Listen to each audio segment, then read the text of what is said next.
Graças a Deus. Meus irmãos, eu cumprimento também a todos com a paz do Senhor.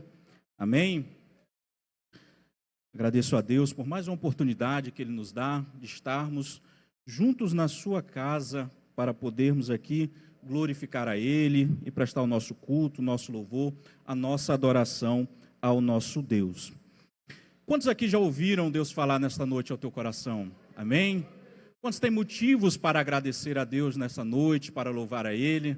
Glória, aleluia. Eu tenho certeza que todos nós temos motivos aqui nesta noite para poder louvar, agradecer e engrandecer o nosso Deus, porque Ele tem cuidado de nós, aleluia, em todo o tempo. Gostaria de ler com os irmãos Salmos 127, Salmos 127, do verso 1 ao verso 3. Hoje é um culto aí de ceia e culto da família também. Queria trazer aqui aos irmãos uma meditação voltada para a família. Tenho certeza que esse salmo tem muito a nos ensinar. Amém? Está escrito da seguinte forma: se o Senhor não edificar a casa, em vão trabalham os que edificam. Se o Senhor não guardar a cidade, em vão vigia a sentinela. Inútil vos será levantar de madrugada, repousar à tarde, comer o pão de dores, pois assim dá ele aos seus amados o sono. Eis que os filhos são herança do Senhor, e o fruto do seu ventre, o seu galardão. Amém? Apenas esses 3 versículos, para a gente meditar um pouquinho na palavra do Senhor. Queridos, o Salmo de número 127 está dentro daquilo que é classificado como os cânticos de romagem, os cânticos de degraus, que vai do Salmo 120 até o Salmo de número 134. E esses salmos, a história vai contar, os estudiosos vão nos contar e relatar, que eram salmos que eram louvados ao Senhor quando o povo saía em peregrinação em direção a Jerusalém. E esses salmos eram louvados pelo povo no meio ali da sua trajetória em direção a Jerusalém. E é interessante quando você vai estudar esses 15 salmos, você vai ver que existe um padrão muito interessante neles. Você vai ver que a cada 3 salmos eles seguem um padrão. Primeiro você vai ver que é um salmo ali de angústia, de tristeza, de lamentos. Depois, o próximo salmo seguinte, você vai ver que é um salmo que demonstra confiança no Senhor, é um salmo ali que demonstra a confiança do povo no Senhor, em Jeová. E você vai ver então que o próximo salmo é um salmo ali que demonstra a alegria do povo, a gratidão do povo ao Senhor, e isso se repete a cada 3 salmos. Você vai ver que então ele é dividido basicamente, se a gente for olhar dessa forma, em 5 períodos, os 5 salmos distintos que seguem ali uma sequência bem lógica. E eu acho interessante, quando eu estava estudando esses salmos aqui, os cânticos de degraus, que isso a gente, se for aplicar esse entendimento na nossa vida também, se a gente for ver como é dividido os salmos aqui de romagem, é interessante que eles representam muito da nossa vida também, que a nossa vida, ela não é constante só alegria, só bonança, só momentos alegres e momentos bons. A nossa vida também, ela passa de momentos de angústia, de dificuldades, de tristezas. Depois a gente renova aí as nossas esperanças, nós renovamos as nossas esperanças, confiando no Senhor, acreditando no Senhor, lembrando de como Ele é bom conosco, e depois a gente se alegra também no Senhor, aleluia, quando as coisas melhoram, quando vem a bonança, quando Deus vai nos abençoando, aleluia. E isso é uma constante na vida de qualquer cristão. Nós não vivemos constantemente em momentos de bonança, mas nós não vivemos constantemente também em momentos de provas e de lutas, aleluia, porque o Senhor, Ele cuida do seu povo, aleluia. E quando eu vejo esses salmos, eu começo a aprender que isso fala muito também, que esses salmos falam muito ao nosso coração, ao nosso dia a dia. E é interessante o 127, aleluia, que foi escrito por Salomão. A história vai contar que dos cânticos de degraus aqui, ou salmos de romagem, o 127, o único que foi escrito por Salomão. E ele começa dizendo da seguinte forma: se o Senhor não edificar a casa, em vão trabalham os que a edificam. Talvez Salomão, quando ele escreve este salmo, quando ele escreve estas palavras, ele se lembra da construção mais importante que ele fez ali na sua vida, que foi a construção do templo, depois a construção ali da sua casa, do seu palácio, e talvez ele comece a se lembrar dessa construção quando ele está escrevendo isso, e ele começa a meditar que ele teve tudo o que ele precisava para construir o templo, que ele tinha tudo o que era necessário para ele construir, mas ele lembrava-se que para aquele projeto dar certo, para aquele projeto ser bem sucedido, ele precisava do Senhor edificando aquela casa, edificando aquele projeto. E isso se aplica, queridos, também na nossa vida, nas mais diversas áreas. O Senhor precisa ser o edificador, aleluia, das nossas vidas. O Senhor precisa ser o edificador do nosso lar. O Senhor precisa ser o edificador da nossa casa, aleluia. O Senhor precisa ser a base principal, aleluia, de tudo que formos fazer, porque sem Ele, tudo é inútil, todo o nosso esforço é vão, mas com o Senhor, aleluia, nós seremos bem-sucedidos. E é interessante, queridos, quando eu falo que o Senhor precisa ser o edificador, nós estamos hoje em um culto de família também, da família, e Deus precisa ser o edificador do nosso lar. O nosso casamento precisa ser edificado pelo Senhor. O casamento, ele precisa começar, aleluia, com o Senhor nesse projeto. A nossa família precisa ter Deus, aleluia, como edificador, para que nós consigamos atravessar pelos momentos difíceis do dia a dia, e para que nós consigamos seguir adiante na nossa caminhada aqui nesta terra, mas rumo ao céu. Para isso nós precisamos que o Senhor seja o edificador, aleluia. E quando eu estava meditando nessa mensagem, nesses versículos, eu comecei a me perguntar, mas como que Deus vai ser o edificador dos nossos lares, das nossas casas? E eu entendo que Deus, Ele passa a ser o edificador a partir do momento que tudo que eu for fazer, eu coloque nas mãos do Senhor, aleluia. Tudo que eu for fazer, eu busque o Senhor primeiramente, aleluia. E tudo que eu for fazer, eu observe a palavra do Senhor, eu tenho a palavra do Senhor como meu guia, eu tenho a palavra do Senhor, aleluia, como manual para que eu precise seguir como cristão nessa terra. Dessa forma, nós estaremos tendo Cristo, tendo Deus como o edificador dos nossos lares, aleluia. E o motivo talvez de muitos lares hoje não está sendo bem sucedido, o motivo talvez de muitos divórcios na atualidade, ele começa por isso, porque muitas pessoas, muitos lares, muitos casamentos já se esqueceram de Deus. Muitas famílias já não oram mais juntos, muitas famílias já não leem a Bíblia mais juntos, muitos casais já não buscam mais o Senhor. E eu quero te dizer nesta noite, para que nós consigamos atravessar as adversidades dessa vida, para que nós consigamos ser bem-sucedidos no nosso lar, para que o nosso casamento seja bem-sucedido, nós precisamos ter Deus como o edificador, aleluia, dos nossos lares. E ele continua: se o Senhor não guardar a cidade, em vão vigia a sentinela. É interessante, primeiro ele fala que os esforços para fazer uma edificação sem Deus, eles são vãs, são inúteis. E ele vai falar também que se o Senhor não guardar a cidade, em vão também vigia os que assim o fazem.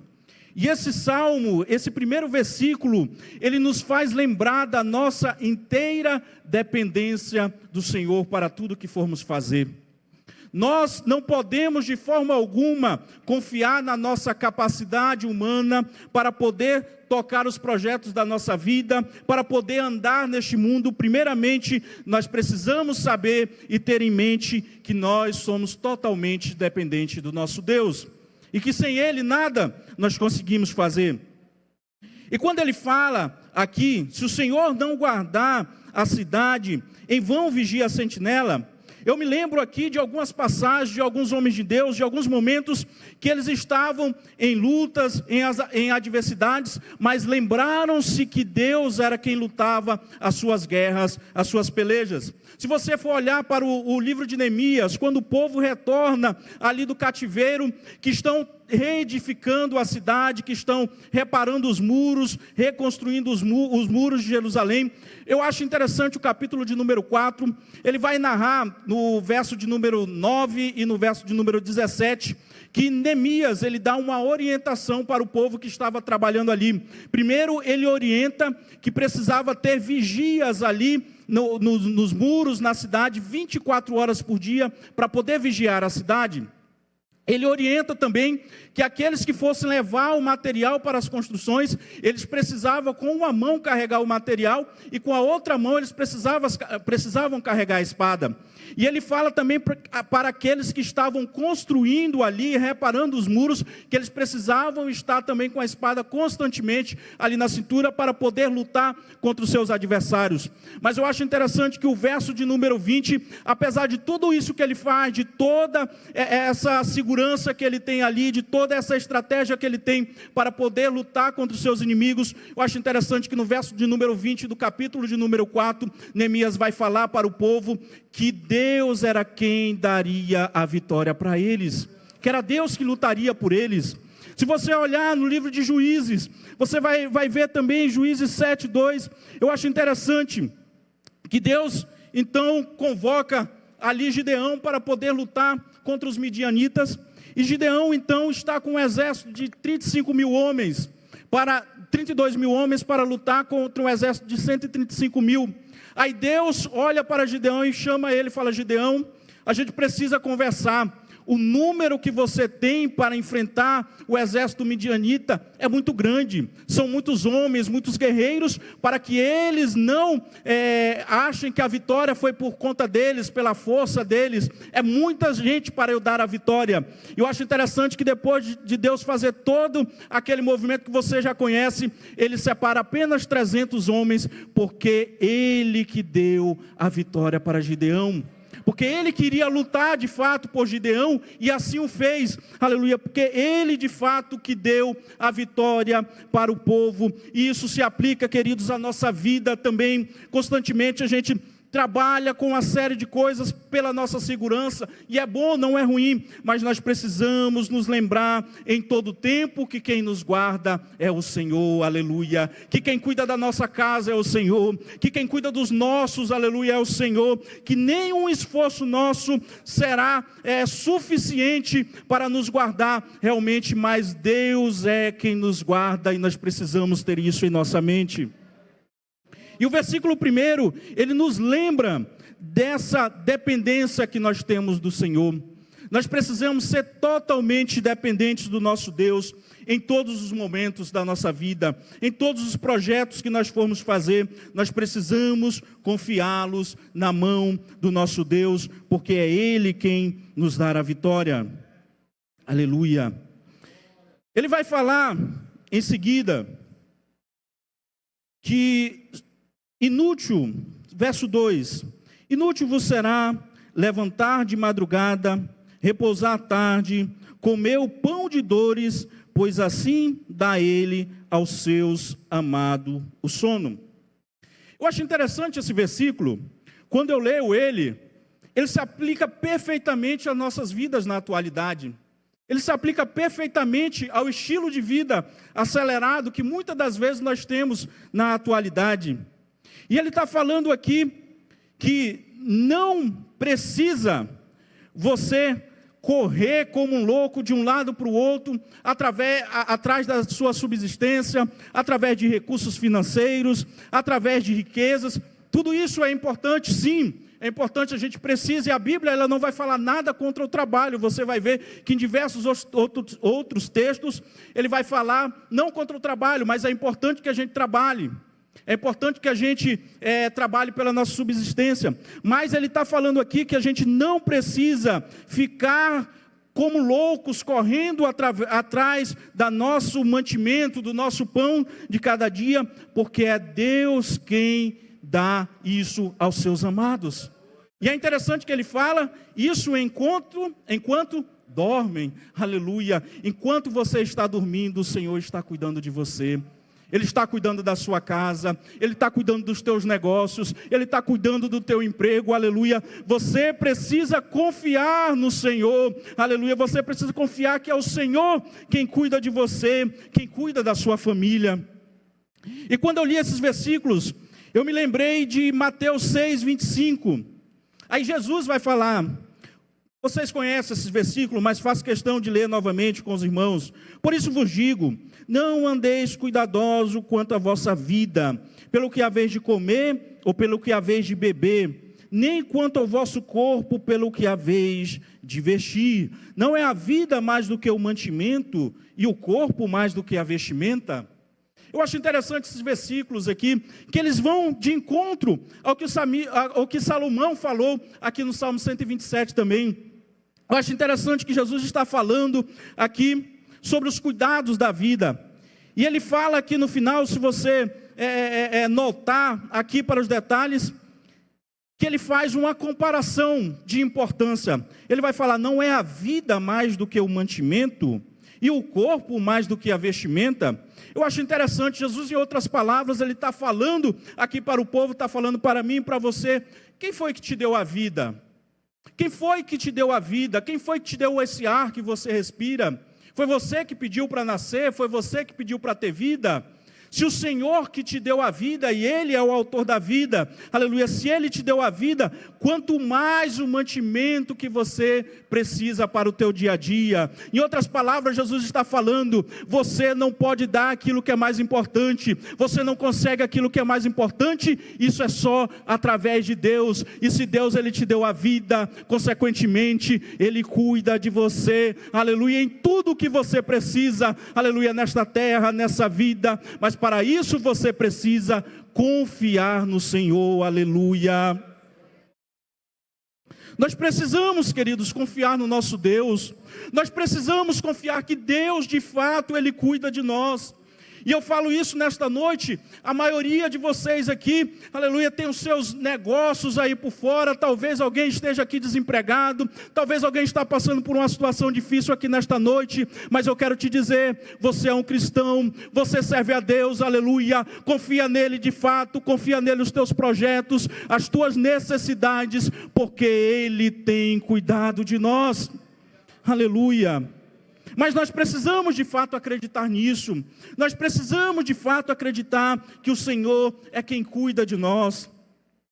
E aplicando esse versículo também à família, nesse corre-corre que nós temos no dia a dia, eu entendo que o inimigo, ele se aproveita disso também como um meio para destruir algumas famílias.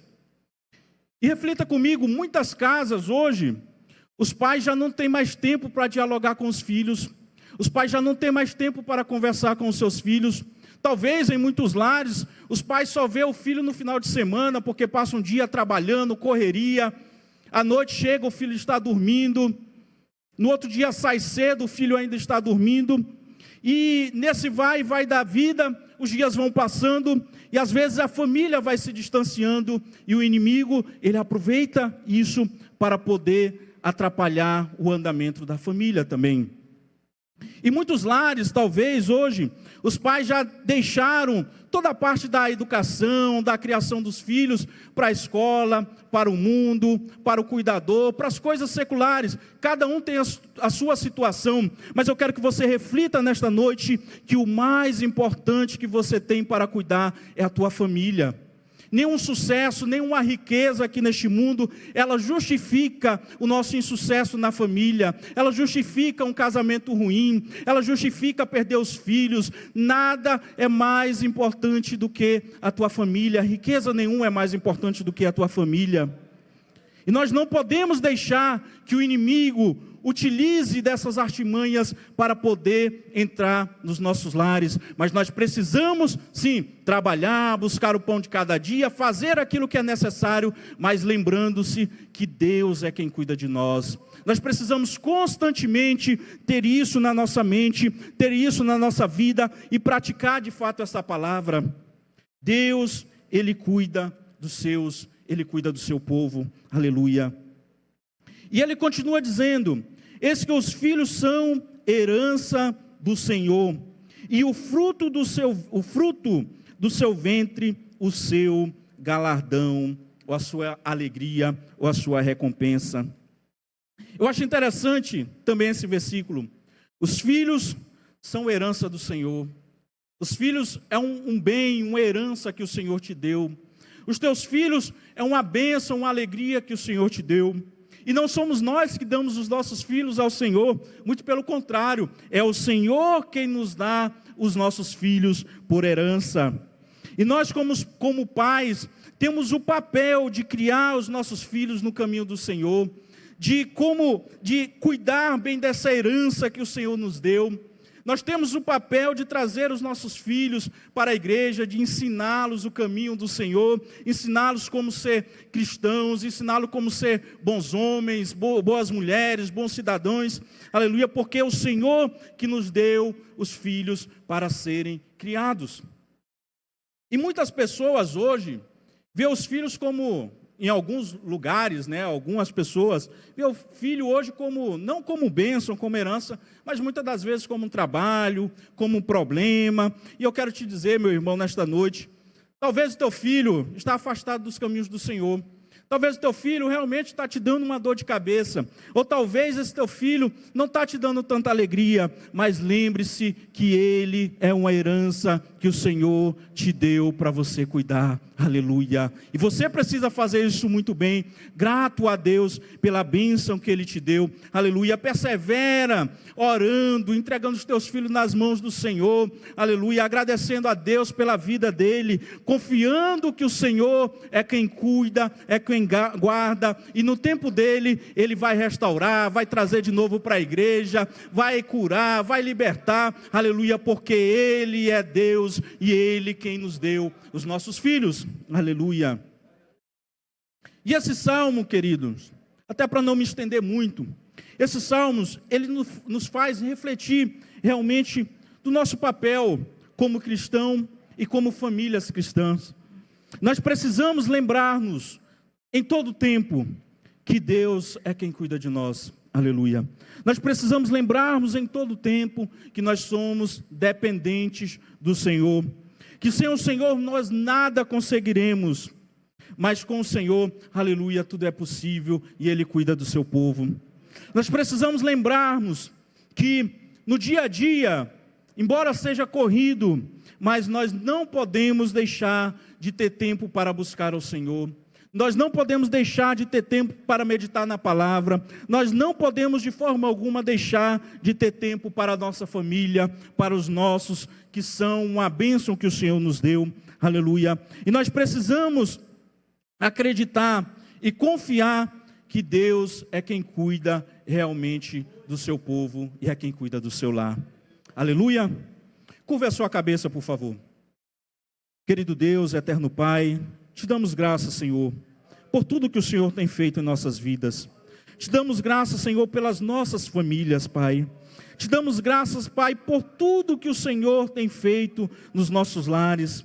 E neste momento, Pai, cada família aqui representada, Pai, eu entrego nas Tuas mãos, Senhor, que o Senhor cuide, que o Senhor, Pai, dê providência. O Senhor sabe das necessidades de cada um nos seus lares, Senhor. Venha proteger, abençoar, guardar, e que a família de cada um dos Teus servos aqui, Pai, possa prosperar e ser abençoada em tudo que forem fazer. Aleluia, Pai, cuida do Teu povo como o Senhor tão bem tem cuidado, Senhor. Aqueles que estão pensando em parar, aqueles que estão pensando em separar os seus casamentos, aqueles que não estão mais bem nas suas famílias, Senhor, venha restaurar casamentos, venha restaurar a comunhão, venha restaurar o amor, venha restaurar as famílias, Pai, e que a Tua graça, Pai, o Teu poder, a Tua paz, Pai, seja abundante em cada lar aqui representado, em nome do Teu Filho Jesus. Amém.